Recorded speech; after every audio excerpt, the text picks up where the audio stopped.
ദൈവനാമം മഹത്വപ്പെടുമാറാകട്ടെ. സമാധാന സന്ദേശത്തിലൂടെ എന്നെ ശ്രദ്ധിക്കുന്ന എല്ലാ പ്രിയപ്പെട്ടവർക്കും വീണ്ടും വരുന്നവനായ ക്രിസ്തുയേശുവിന്റെ നാമത്തിൽ എൻ്റെ സ്നേഹവന്ദനം. സദൃശ്യവാക്യങ്ങൾ 12-ാം അധ്യായം അതിൻ്റെ 15-ാമത്തെ വാക്യം. ഭോഷന് തൻ്റെ വഴിയൊക്കെയും ചൊവ്വായി തോന്നുന്നു, ജ്ഞാനിയോ ആലോചന കേട്ട് അനുസരിക്കുന്നു.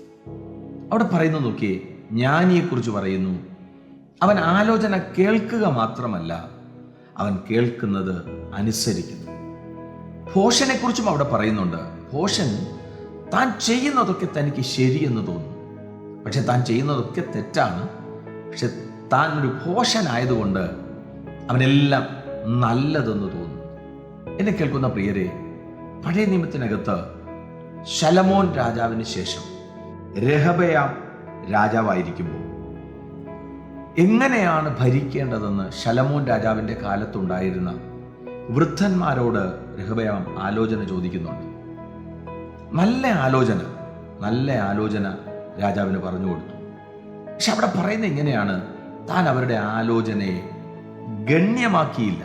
വചനം പറയുന്നു, എന്നാൽ വൃദ്ധന്മാർ തന്നോട് പറഞ്ഞ ആലോചന അവൻ ത്യജിച്ചു.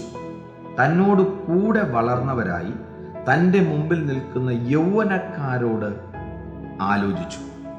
എന്ന് വെച്ചാൽ ജ്ഞാനത്തോടുകൂടി പറഞ്ഞ, പക്വതയുള്ള വ്യക്തികൾ പറഞ്ഞ അറിവിനെ ഒരു ഭാഗത്ത് തച്ചുടച്ച് കളഞ്ഞിട്ട് തന്നോടൊപ്പം വളർന്ന തൻ്റെ യൗവനക്കാരോട്, എന്ന് വെച്ചാൽ തൻ്റെ വഴി, സദൃശവാക്യത്തിൽ പറയുന്നത് പോലെ ഭോഷന് തൻ്റെ വഴി, തന്നോടൊപ്പം വളർന്ന യൗവനക്കാരെന്ന് പറയുമ്പോൾ തനിക്ക് തന്നെ ഇഷ്ടമുള്ളത് ചൊവ്വായി തോന്നി എന്ന് പറഞ്ഞ് യൗവനക്കാരൻ്റെ ആലോചന തിരഞ്ഞെടുത്ത് ആ രാജാവിൻ്റെ ഭരണം തന്നെ ഉടഞ്ഞു പോയി എന്ന് ദൈവവചനം നമ്മെ പഠിപ്പിക്കുന്നു.